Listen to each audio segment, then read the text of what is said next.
வணக்கம் மக்களே. நம்ம சேனல்ல தொடர்ந்து ரிவ்யூஸ் தாங்க பார்த்துக்கிட்டு இருக்கோம். அந்த வகையில இப்ப நம்ம எதை பத்தின ரிவ்யூ பார்க்க போறோம் அப்படின்னா, நம்ம கார்த்திக் கதையில அடுத்து என்ன நடக்க போகுது அப்படிங்கறத பத்தி தாங்க இந்த வீடியோல பார்க்க போறோம். ஸோ மறக்காம இந்த வீடியோக்கு லைக் பண்ணிக்கோங்க, நம்ம சேனலை சப்ஸ்கிரைப் பண்ணிட்டு பக்கத்துல உள்ள பெல் ஐகானையும் கிளிக் பண்ணி ஆல்னு செட் பண்ணிக்கோங்க.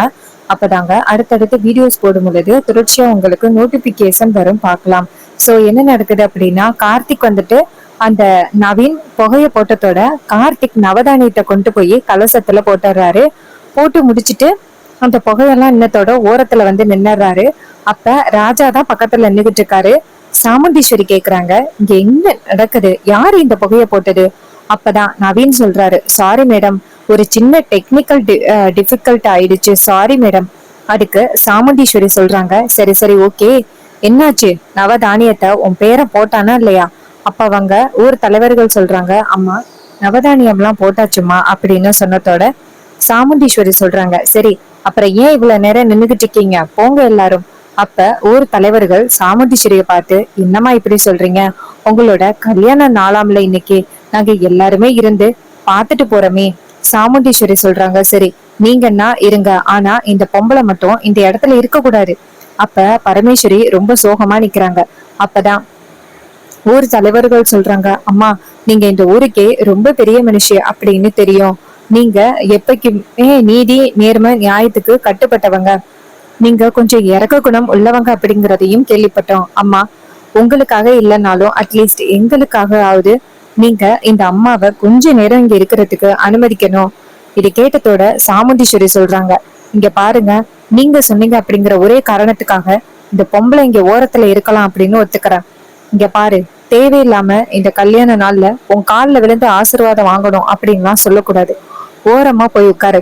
அப்ப பரமேஸ்வரி சொல்றாங்க, ஈஸ்வரி, என் பிள்ளையோட கல்யாணத்தை தான் என்னால நேர்ல பார்க்க முடியல, அட்லீஸ்ட் இந்த கல்யாண விழாவையாவது நான் பாக்குறேன் அப்படின்ட்டு நீ என்னை இந்த இடத்துல உட்கார சொன்னதுக்கு நன்றி அப்படின்னு பரமேஸ்வரி போயிட்டு உட்கார்றாங்க.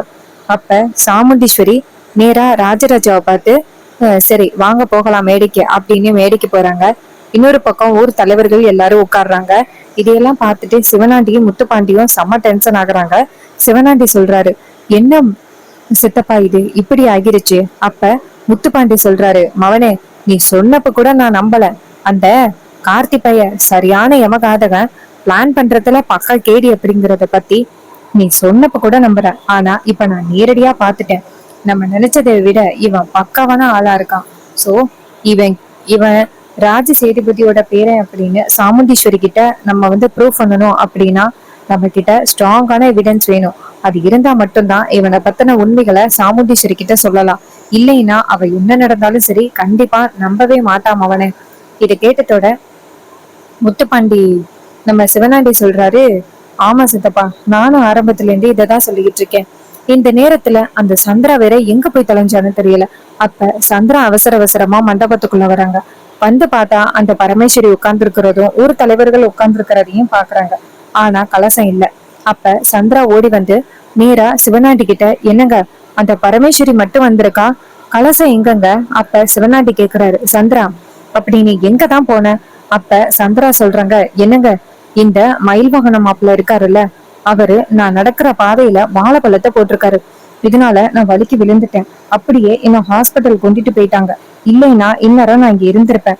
அந்த ராஜ சேதுபதியோட பேரன் கார்த்தி தான் இந்த மாதிரி பிளான் பண்ணிருப்பான்னு தோணுது, அவனோட திட்டத்துல நம்ம சிக்கிட்டோங்க.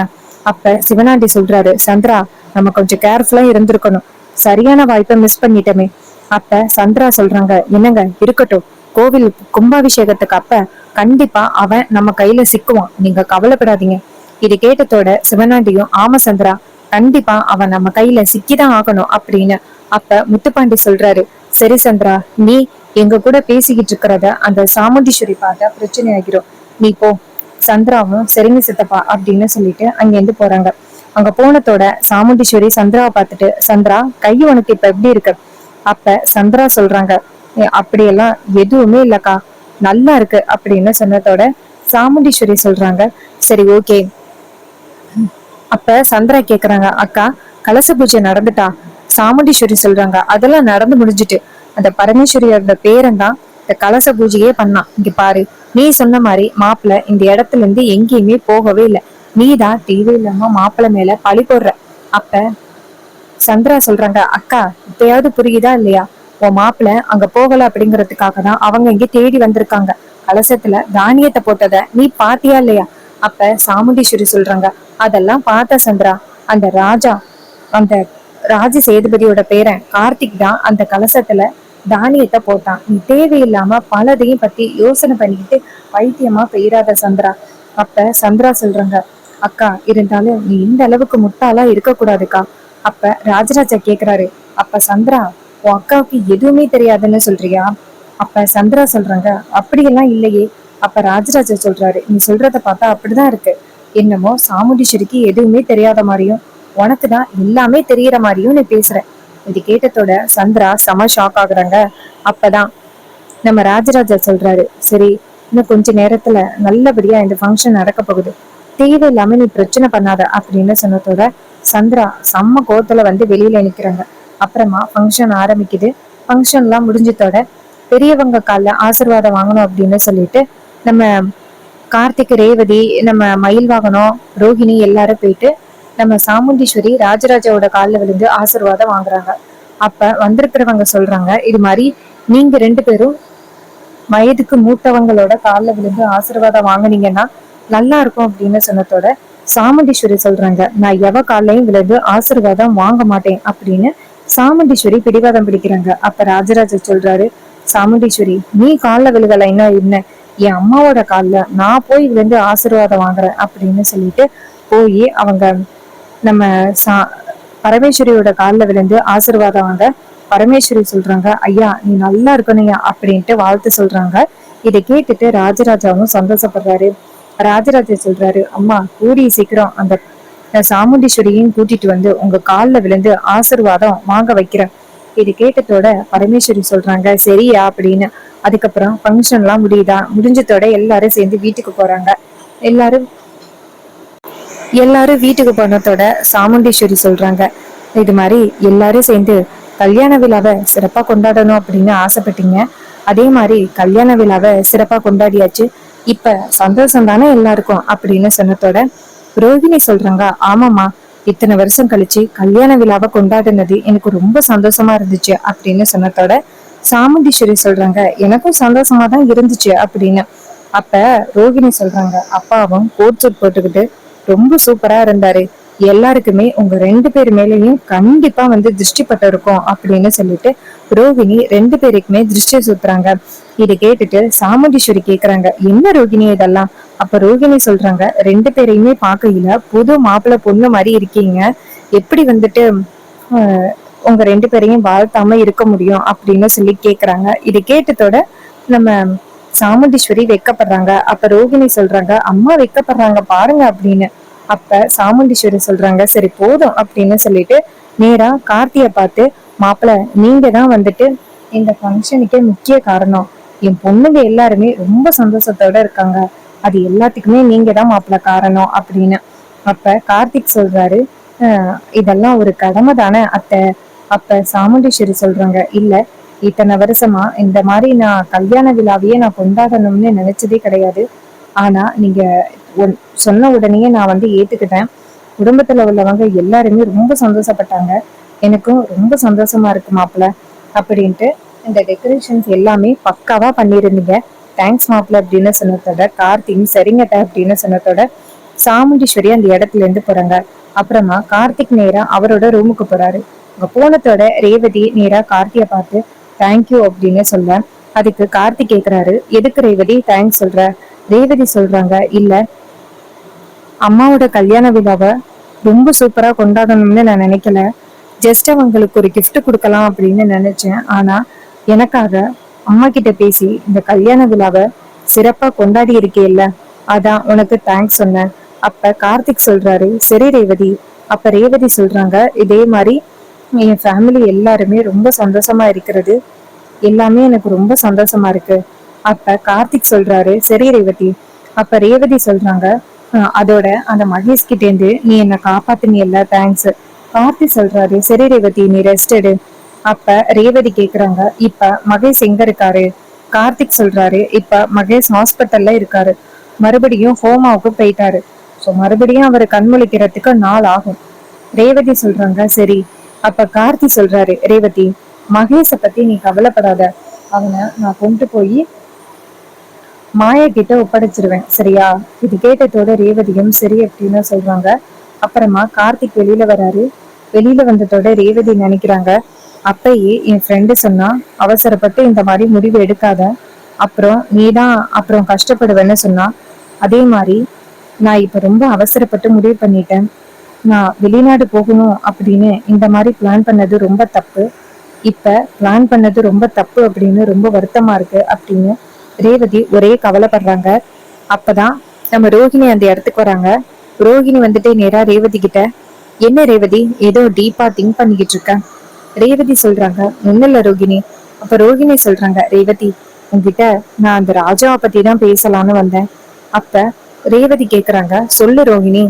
ரோஹிணி சொல்றாங்க, இங்க பாரு, ஆரம்பத்துல கூட அந்த ராஜா ரொம்ப கெட்டவரு அப்படின்னு நானும் தான் நினைச்சேன். இந்த வீட்டுக்குள்ள திட்டம் போட்டு வந்துட்டாரு அப்படின்னு நினைச்சேன். ஆனா அதுக்கப்புறம் இந்த குடும்பத்துக்காக அவர் நிறைய உதவிகள் பண்ணியிருக்காரு. அம்மாவையும் 2 3 தடவை காப்பாத்திருக்காரு. அதோட அந்த மாயா மகேஷ் 2 பேருமே கெட்டவங்கன்னு சொல்றது ஒருவேளை உண்மையா இருக்குமோ அப்படின்னு எனக்கு தோணுது. ஏன்னா அவங்க வீட்டு பக்கத்துல உள்ளவங்க அரசல் புரசலா அதான் பேசிக்கிறாங்க.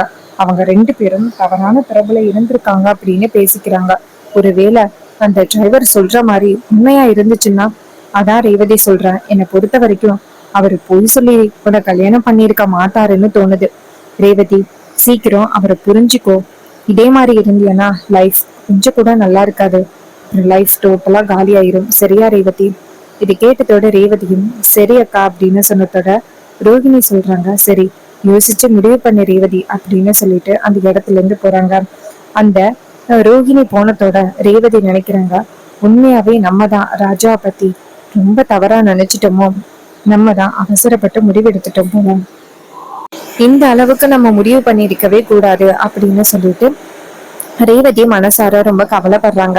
அப்பதான் நம்ம கார்த்திக் இருக்காருல்ல, அவரு நேரா ரேவதி கிட்ட வந்து, ரேவதி என்ன ரேவதி ரொம்ப டீப்பா திங்க் பண்ணிக்கிட்டு இருக்கா? அப்ப ரேவதி சொல்றாங்க, இல்ல ராஜா. அப்ப கார்த்திக் சொல்றாரு, இங்க பாரு, நீ எதை பத்தியும் கவலைப்படாத. அம்மாவையும் அப்பாவையும் பாத்துக்க வேண்டியது என்னோட கடமை. அவங்களுக்கு எந்த பிரச்சனையும் வராம நான் பாத்துக்கிறேன். சோ நீ எந்த ஒரையும் பண்ணாத சரியா. இது கேட்டதோட ரேவதியும் சரி அப்படின்னு சொல்றாங்க. அப்ப கார்த்திக் அந்த இடத்துல இருந்து போனதோட ரேவதி நினைக்கிறாங்க, நான் வந்து ஒரி பண்றது ஃபேமிலிய பத்தி இல்ல, உன்னை பத்தி தான் நான் ரொம்ப ஒரி பண்றேன் அப்படின்ட்டு ரேவதி ரொம்ப கவலையா இருக்காங்க. அப்புறமா பொழுது விடியுது. பொழுது விடிஞ்சதோட ரேவதி என்ன பண்றாங்கன்னா, அவங்களுடைய திங்ஸ் எல்லாம் எடுத்து வச்சிட்டு இருக்காங்க. அப்பதான் நம்ம கார்த்திக் வந்துட்டு, ரேவதி எல்லா திங்ஸையும் எடுத்து வச்சிட்டியா? ரேவதி சொல்றாங்க, எடுத்து வச்சுட்டேன் அப்படின்னு சொல்றாங்க. சோ அப்புறமா நம்ம ரேவதிக்கு ஒரே குழப்பமா இருக்கு. அப்ப நம்ம கார்த்திக் வந்துட்டு ரேவதி கிட்ட, இங்க பாரு, கரெக்டா 10 மணிக்கு ஒரு ஃபிளைட் இருக்கு உனக்கு, சரிவா போகலாம் அப்படின்னு சொன்னதோட ரேவதி சொல்றாங்க, அம்மா கிட்டயும் அப்பா கிட்டயும் சொல்லணுமே. கார்த்திக் சொல்றாரு, அதான் பெங்களூர் கல்யாணத்துக்கு போறேன் அப்படின்னு சொல்லிட்டு தானே கிளம்புறவா அப்படின்னு சொல்லிட்டு கார்த்திக் வெளியில கூட்டிட்டு வராரு. வெளியில வந்ததோட மயில் வாகனம் ராஜராஜா எல்லாரும் நிக்கிறாங்க. அவங்க நின்னத்தோட நம்ம சாமுண்டீஸ்வரி கேக்குறாங்க, என்ன மாப்பிள்ள?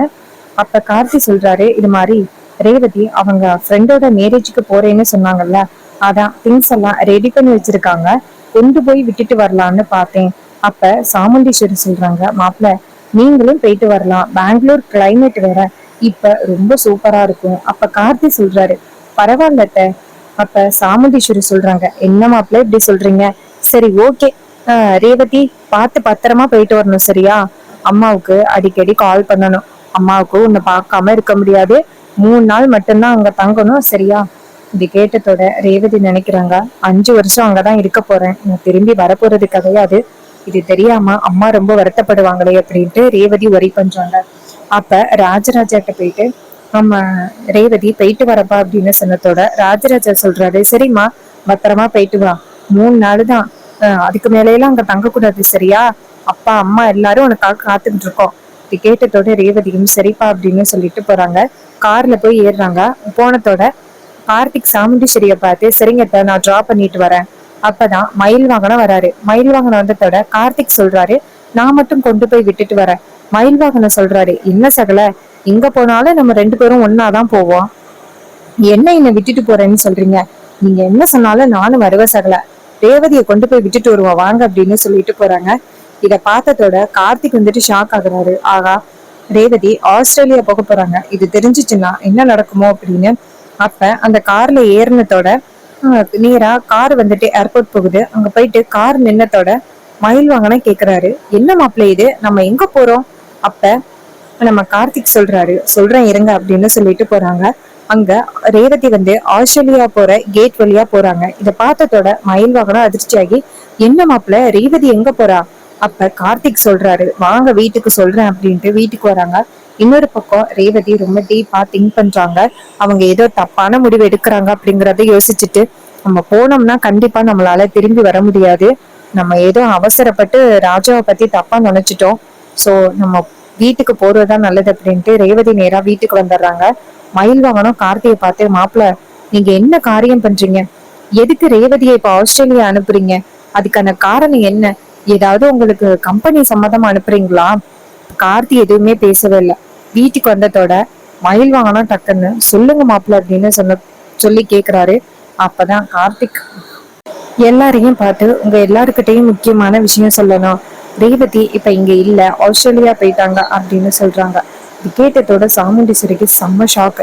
அப்ப சந்திரா இது கேட்டுட்டு சந்தோஷப்படுறாங்க. அட்லீஸ்ட் இந்த பிளானாவது சரியா வந்துச்சு. அப்ப இன்னொரு பக்கம் திரும்பி பார்த்தா நம்ம ரேவதி வந்து நிக்கிறாங்க. அப்ப சாமுண்டீஸ்வரி கேக்குறாங்க, என்ன மாப்பிள்ள ரேவதி ஆஸ்திரேலியா போயிட்டான்னு சொன்னீங்க, ரேவதி இந்தாதான் நிக்கிறாளே அப்படின்னு. அப்ப கார்த்தி திரும்பி பார்த்தா ரேவதி நிக்கிறாங்க. அப்ப சாமுண்டீஸ்வரி கேக்குறாங்க, ரேவதி என்னாச்சு? மாப்பிள்ளை என்னமோ நீ ஆஸ்திரேலியா போயிட்டதா சொல்லி அவ்வளவு பெரிய ஷாக்கான விஷயத்த சொல்றாரு, நீ வந்து நிக்கிற. அப்ப ரேவதி சொல்றாங்க, இல்லம்மா நான் ஆஸ்திரேலியா போகல, ஃப்ரெண்டோட கல்யாணத்துக்கு தான் போனேன், ஃபிளைட் கேன்சல் ஆயிட்டுமா, அதான் திரும்பி வந்துட்டேன். அவளுக்கு நான் மெசேஜ் பண்ணிக்கிறேம்மா அப்படின்னு சொன்னதோட சாமுண்டீஸ்வரியும், சரி ரேவதி நீ போறேன்னு சொன்னதோட வேதனையா இருந்துச்சு எனக்கு.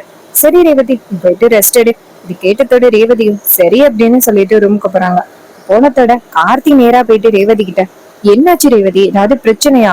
இங்க பாரு, அடுத்த பிளைட் புக் பண்ணிக்கலாம். ரேவதி சொல்றாங்க, எதுக்கு புக் பண்ண சொல்றீங்க?